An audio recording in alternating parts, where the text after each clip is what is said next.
선무관 일행은 한양을 출발한 지 이틀째 되는 날 오시 경오산에 도착했다. 식사도 하고 잠시 쉴 겸해서 제법 큰 주막으로 들어갔다. 주막은 이미 많은 사람들로 시끌벅적했다. 마당에 놓여있는 여러 개의 큰 상은 이미 사람들로 만석이었다. 일행은 한편에 비어있는 자리로 가 앉아서 주모에게 국밥을 주문했다. 오늘은 진위에서 자고 내일 아침 일찍 출발하면 사시경에는 아산에 도착할 수 있을 것이오. 현 관주의 말에 모두는 고개를 끄덕였다. 이윽고 국밥이 나왔다. 일행이 막 국밥 한 수를 뜨려고 할 때 주막 안으로 백발노인이 점잖게 들어왔다. 노인은 주위를 둘러보다가 서무에게 시선을 고정시켰다. 그리곤 성큼성큼 서무에게로 걸어갔다. 뭐야? 여긴 웬일이더냐? 막 국밥 한 수를 뜬 서무가 놀라 벌떡 일어났다. 그리고 정중히 예를 표하곤 외쳤다. 사부님. 이 소리에 모두가 서무와 백발노인을 바라보았다. 현관주도 일어나며 백발노인에게 예를 표하며 말했다. 한문주. 이거 뜻밖기회다. 이 누구신가? 현관주 아니오? 한문주도 현관주에게 정중히 예를 표했다. 현관주가 한문주에게 남수련을 소개했다. 남수련이 한문주에게 예를 표하자 한문주가 말했다. 춘부장의 비보를 들었소. 낭자의 슬픔이 크리다. 삼가 조의를 표하오. 남수련이 대답했다. 고맙습니다. 한문주가 서무에게 물었다. 뭐야? 한양에 있어야 할 내가 무슨 일로 이곳에 있는 게야? 사부님. 그간 강령하셨습니까? 제자는 선무관 관주님을 모시고 아산으로 내려가는 중입니다. 운무관 일로 가는 것이더냐? 예, 사부님. 그렇다면 갈 필요 없다. 갈 필요가 없다는 말씀은? 이미 사건의 진상이 밝혀졌느니. 이 말에 현관주가 물었다. 진상이 밝혀졌다 하였소이까? 한문주. 그러하오. 남수련이 다급하게 물었다. 누구의 지시라 하더이까? 천지문 문희련이오. 한문주가 대답하고 진이 고갯길에서 일어난 일을 말해주곤 남수련을 바라보며 남낭자. 춘부장의 복수는 때가 되면 이룰 수 있을 것이네. 서두르다가 이를 그르칠 수가 있으니 신중을 기해 행동했으면 하네. 라며 몇 마디 했다. 명심하여 새기고 있겠어요. 하늘과 여기 계신 분들 앞에서 맹세하건대 기필코 뼈에 사무친 원한을 갚겠어요. 현관주가 나섰다. 남낭자. 잘 생각했네. 노부도 힘닿는데 까지 돕겠네. 그러한 악의 축들은 반드시 뿌리 뽑아 정의를 세우겠네. 서무가 한문주에게 물었다. 사부님. 천지문 제자들을 상대한 그 여협은 누구입니까? 누구인지 밝히진 않았다. 강호에 그런 숨어있는 여협이 있다니 누구인지 모르는 게 못내 아쉽군요. 이제 진상이 밝혀진 이상 천지문의 만행을 어떻게 처리해야 좋을지요? 서무의 물음에 현관주가 대답했다. 증거가 없으니 천지문이 발뺌하면 그만이야. 어떻게 해서라도 결정적인 단서를 포착하여 기회를 놓치지 않고 응징해야 되네. 이제 한양으로 돌아가도록 하지. 한문주께서는 어디로 가시오? 한양으로 가는 길이었소. 이렇게 만났으니 같이 가도록 하지요. 남수련이 현관주를 바라보며 말했다. 저는 먼저 아산으로 가서 부친의 장례를 치르고 올라가도록 하겠어요. 알았네.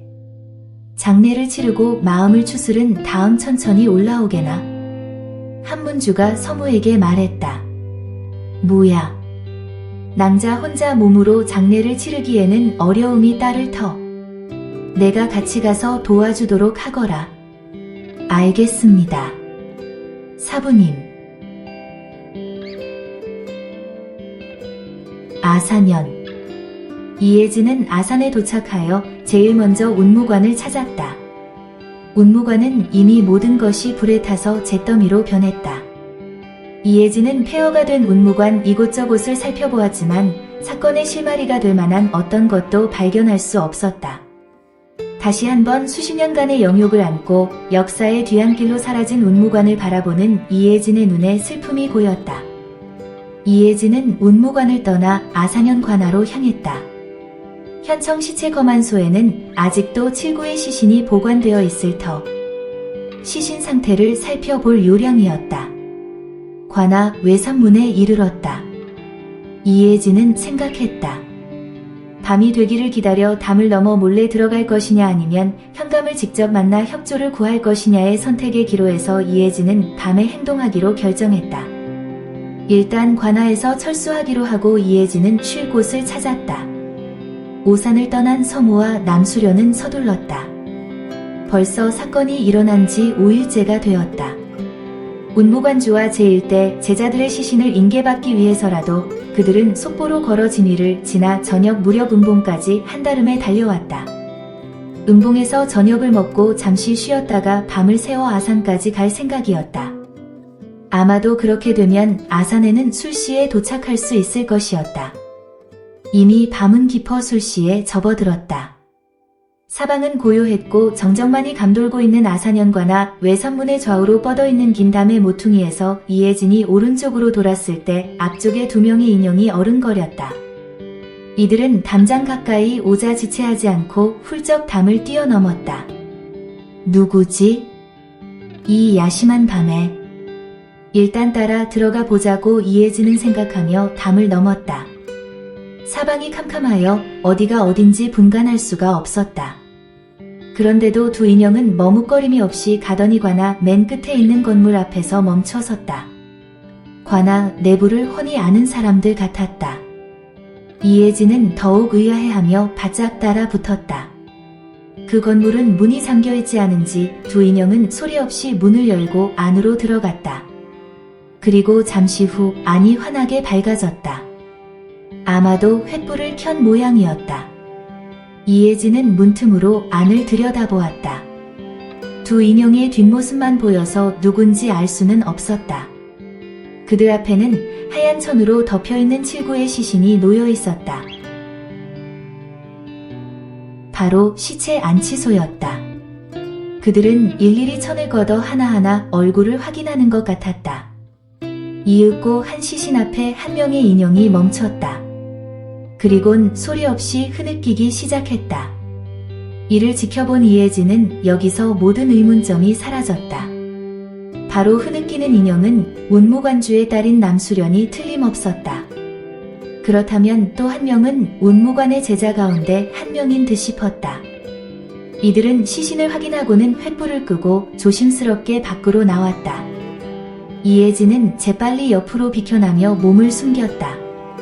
두 인형은 순식간에 마당을 가로질러 담을 넘었다. 소식을 듣고 한양에서 바로 내려온 모양이군. 부친의 시신만 확인하고 간 것으로 보아 내일 다시 올 것이고. 어쨌든 장례를 치러야 하니까 시신을 인계받을 심산이군 생각하며 이혜진은 안치소로 들어갔다. 준비해온 횃불을 켜고 조금 전에 보아둔 남관주의 시신으로 가 천을 걷고 가슴을 살폈다. 과연 짐작한 대로 심장 쪽 가슴에 손바닥 자국이 검게 선명하게 나 있었다. 맞아. 이건 바로 문문주의 절세 무공천철장이야. 이번 사건의 직접적인 주모자는 천지문이라는 것을 다시 한번 확인했음에 지나지 않아. 이혜진은 얼굴에 살며시 미소를 띄었다. 그리고 시신을 조심스레 덮고 머리 숙여 예를 표한 후 횃불을 끄고 안치소를 나와 관아의 서고로 갔다. 오작인이 작성한 시체검안서를 보기 위해서였다. 운무관 7명의 시체에 대한 오작인의 검안서에는 7명 모두 독살로 나와 있었다. 독살. 이 사건의 그림이 그려지네. 그런데 가슴의 천철장 자국에 대해선 검안서 어디에도 써있지 않았다. 좋아. 이제 모든 것이 명백해졌어. 이혜진은 시체검안서를 제자리에 놓고 서둘러 관아를 빠져나왔다. 다음날 이혜진은 말을 타고 천천히 곡교천을 향해 달렸다. 멀리 산모퉁이에 장례식이 끝나고 장지로 향하는 남관주의 상여가 보였다. 한참을 달리던 이혜진은 갑자기 말고삐를 늦추고 멈췄다. 아무래도 남수련에게 부친의 살인범을 알려주는 것이 도리라고 여겼기 때문이었다. 이혜진은 말머리를 돌려 장지 방향으로 말을 몰았다. 장지에서 곡교천을 따라 아산현 읍내로 통하는 길목에 주막이 하나 있었다. 이혜진은 주막 안으로 들어가 주모에게 한 주전자의 뜨거운 물과 백자 잔 3개를 사서 곡교천가에 서 있는 강선대라는 육각정자로 향했다. 이곳에 앉아 차를 마시면서 내려오는 남수련을 기다릴 참이었다. 이혜진은 백자 잔에 작설차 말린 잎을 넣고 뜨거운 물을 잔에 부었다. 작설차의 청아한 맛과 그윽한 향기가 좋아 이혜진은 항상 품속에 가지고 다니며 마셨다. 작설차의 향을 음미하며 한 모금 마시니 그동안의 피로가 말끔히 씻겨 내려가는 것 같았다. 또 한 모금을 향과 함께 마시며 유유히 흐르는 곡교천 물줄기를 바라보았다. 얼마나 지났을까 멀리서 2명의 모습이 나타났다. 점점 가까워지고 있는 그들의 모습을 보고 있던 이혜진의 눈이 반짝 빛났다. 분명 남수련과 함께 오고 있는 사람은 서무였다. 한양에 있어야 할 서무를 이곳에서 만날 줄이야 상상조차 할 수 없었다. 어찌됐던 이혜진은 반가웠다. 한양에서 이곳으로 내려오는 동안 서무와 함께였다면 얼마나 좋았을까 하는 생각을 몇 번이나 하였기에 뜻밖의 만남은 기쁨이 배가 됐다. 어찌할까 그냥 뛰어나가 그를 부를까? 아니면 못 본 채 하고 있다가 옆을 지나가면 살그머니 부를까? 를 결정하지 못하고 망설이고 있는 사이 서무와 남수련은 강선대 앞에 이르렀다. 서무가 말했다.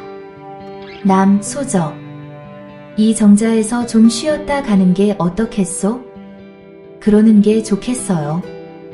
그들은 강선대 위로 올라와 등을 지고 앉아있는 이혜진에게 뭐라고 말을 하려다 말고 정자에 걸터 앉았다. 서소협. 서소협이 아니었으면 이렇게 큰일을 제대로 치를 수 없었을 거예요. 감사드려요. 그런 말 하지 마시오. 내가 아니라 그 누구라도 곤경에 빠져있는 남소저를 돕지 않을 사람이 어디 있겠소. 서무와 남수련이 말을 주고받고 있을 때 이혜진의 말소리가 들려왔다. 한양에 있어야 할 공자께서 어찌하여 아산 강선대에 강림하셨을까?